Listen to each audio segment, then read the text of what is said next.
Salut la communauté de coups critiques, c'est encore moi Pépé qui vient aujourd'hui vous présenter quelque chose de bien émotif, je dirais. Pourquoi? Eh bien parce qu'il y a de cela déjà plusieurs mois, j'avais fait mon tout premier trésor caché sur un ouvrage qui était en campagne participative du nom de Nock.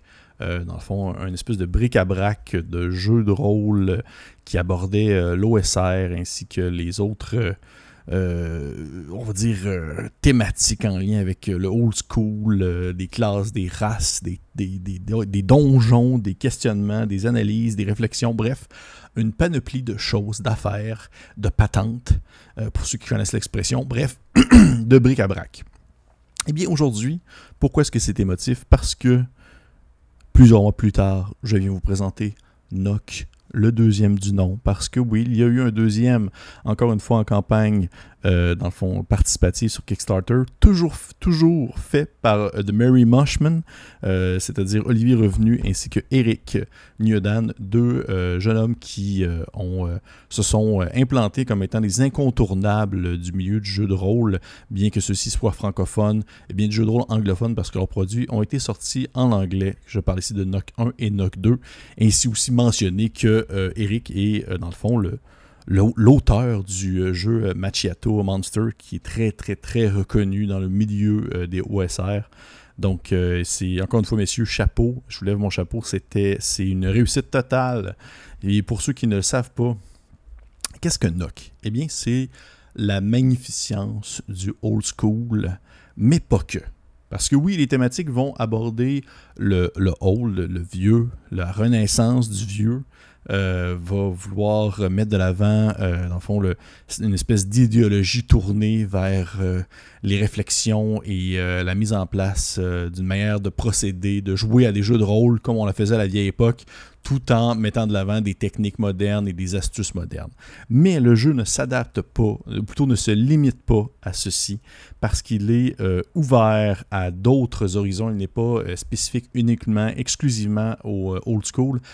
Surtout en parlant, je parle surtout en fait du deuxième volume, celui que je vous présente actuellement, parce qu'à l'intérieur, il y a des nombreux articles, nombreux outils, nombreux, astuces, que ce soit des tables aléatoires, que ce soit un texte d'opinion, que ce soit, dans le fond, des réflexions sur le jeu de rôle en général, ou même encore plus précisément sur des jeux de rôle très populaires comme Donjons Dragons 5e édition. Ce n'est pas exclusif à la old school, à la vieille école, alors que celui-ci s'ouvre vers d'autres publics et vient questionner certaines balises, certains éléments dans le fond du jeu de rôle actuel, en essayant d'incorporer certains éléments dans le jeu de rôle pour lui donner une certaine saveur, ce qui est quelque chose que j'apprécie énormément de ce deuxième volume, c'est que justement les opinions sont changeantes, les opinions divergent et selon l'article que nous lisons, on n'est pas nécessairement toujours dans la même lignée. Vous comprenez ce que je veux dire? C'est qu'il y a tellement des personnes qui ont contribué à la production, à la mise en place, au dessin, à l'écriture de cet ouvrage-là, que ce serait impossible d'avoir exclusivement des gens qui ont une seule et même ligne de pensée. Et je trouve que ça fait une belle richesse dans l'ouvrage, c'est-à-dire la divergence d'opinion, toujours dans le respect, mais une divergence d'opinion tout de même assez présente. Et ça, je trouve que c'est mucho bueno, comme on dit. Côté système de jeu, ben, je peux pas, il n'y a pas de système de jeu associé à ça en même temps. Je veux dire, oui, il y a le côté OSR, souvent, en fait, surtout OSE, c'est-à-dire Old School Essential, qui est une espèce de jeu de rôle qui utilise des vieilles règles de D&D, mais mises à neuf, surtout avec une mise en page plus neuf, donc plus accessible. Il y a souvent des éléments qui vont être plus référés à ce type de jeu-là, mais tout de même, la majorité des éléments, je dirais, à l'intérieur de l'ouvrage, peuvent être transposés à un jeu de rôle comme à un autre, sans nécessairement être spécifique à une seule gamme. Donc, on parle vraiment de... Je m'attarde surtout, par exemple, à les tables aléatoires. Il y en a une panoplie de tous les genres, allant de les rencontres qu'on peut faire lorsqu'on dort dans un donjon à les effets secondaires des sortilèges des gobelins, par exemple. Ce n'est pas spécifique à un style. C'est sûr que là, on est toujours dans l'optique de vouloir un peu donner un aléatoire, un peu de random, comme on dit dans le cheminement de la partie. Sauf que ce n'est pas spécifique à un seul jeu. Ça peut être, dans le fond, abordé, ça peut être amené à différentes saveurs. Donc, le système de jeu n'est pas vraiment tant important, je dirais, de ce côté-là, vraiment. Côté visuel, my God, que c'est beau. Pour vrai, cet ouvrage-là, c'est la quintessence de la beauté du jeu de rôle. Ça trône juste à côté de Morkborg, mais ça demeure, je trouve, plus accessible et lisible que ce dernier. Morkborg a une niche assez précise que j'apprécie, que j'adore, que je mange au petit déjeuner, mais je trouve que Nock, justement, s'ouvre un plus grand panel, s'offrant, si on veut, une clientèle plus large, mais ne délaisse pas non plus ce côté décalé, artistiquement flyé, des dessins qui sont faits à la main, qui ont été scannés pour être mis dans l'ouvrage, des illustrations fluorescentes, des illustrations très old school à la manière d'un vieux dessin fait avec un fusain, des choses comme ça. Bref, c'est vraiment... il y a de tout pour tout. D'un style comique, très comic book, quasiment enfantin, à vraiment des dessins un peu plus intenses, un peu plus trash, très violents. Je trouve que c'est au-delà d'être un ouvrage qui porte un bric-à-brac, qui porte sur le jeu de rôle, c'est avant tout un très bel ouvrage, point barre à la ligne, une très belle œuvre d'art qui se prend facilement et qui se lit. Un petit 5 minutes, vous lisez un article, vous lisez un segment, vous lisez une opinion, vous refermez l'ouvrage, vous mettez ça là.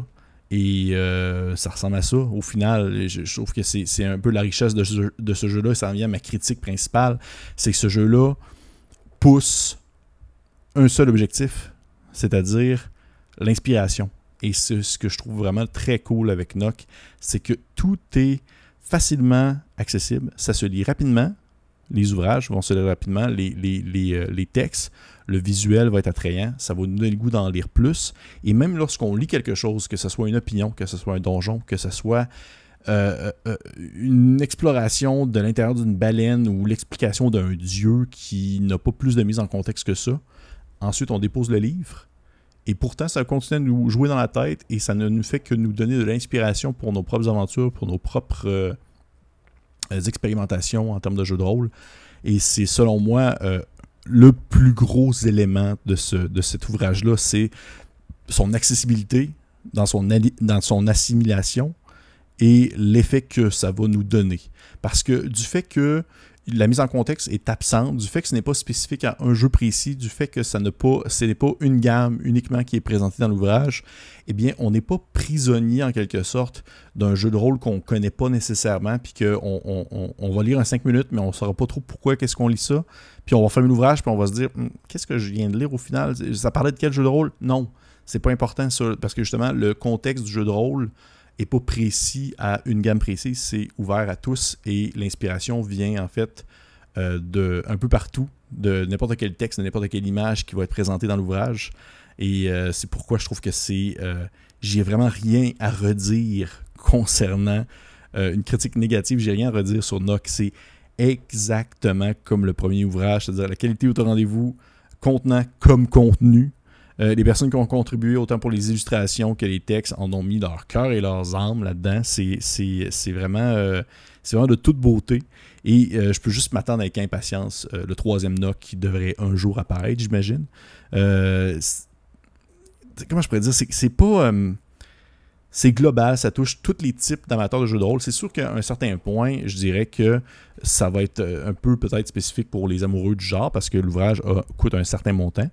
Ça va être pour les amoureux des zines, ça va être un peu pour les personnes qui ont un certain intérêt à la lecture d'opinion concernant le jeu de rôle et dans le fond aux réflexions sur le jeu et pas non seulement sur le fait de jouer le jeu. Le but aussi c'est de pouvoir s'ouvrir à d'autres réflexions, s'ouvrir à d'autres personnes qui ont d'autres questionnements ou même des idées divergentes aux nôtres et de pouvoir lire ça nous permet de s'inspirer et de grandir, je trouve, en tant que rôliste, en tant que maître de jeu. Donc, pour vrai, chapeau, les gars de Merry Moshman, c'est encore une fois une franche réussite. En fait, chapeau à toute l'équipe. C'est-à-dire, il y en a tellement, je ne peux pas nommer tous les gens qui ont travaillé là-dessus. Il y en a tellement que ce soit que pour faire des classes, encore une fois, des classes flyées comme une espèce d'ornithorynque noble qui marche sur deux pattes. Que ce soit, dans le fond, qu'est-ce qui fait de spécial le cube gélatineux dans telle pièce. Que ce soit des monstres, des démons, que ce soit des donjons, que ce soit... bref, que ce soit des objectifs de combat, par exemple, je trouve que c'est exactement ce à quoi je m'attendais. Et avec ces 2 coups de circuit-là, mais le troisième, c'est sûr que c'est un achat assuré. Et encore une fois, eh bien, merci au Merry Moshman pour la qualité de l'ouvrage. Et je ne fais que attendre déjà au lancement de la campagne du 3e livre. J'espère que vous avez apprécié ça. C'était vraiment, en fond, une petite mise à jour concernant le 2e volume qui, si vous avez le premier, sautez dessus parce que c'est exactement la même valeur monétaire. Si vous en avez encore pour votre argent, c'est la même valeur de richesse, de conseils, d'interprétation, d'idées et de tabulatoire, sans en plus finir. Bref, c'est une valeur sûre. Merci aux personnes qui commentent, merci aux personnes qui like. Je vous encourage fortement à vous abonner à la chaîne si ce n'est pas déjà fait. Si jamais vous avez des questionnements, vous pouvez toujours écrire en commentaire en dessous, ça va me faire plaisir de vous répondre. Et sur ce, messieurs, dames, on se dit à la prochaine.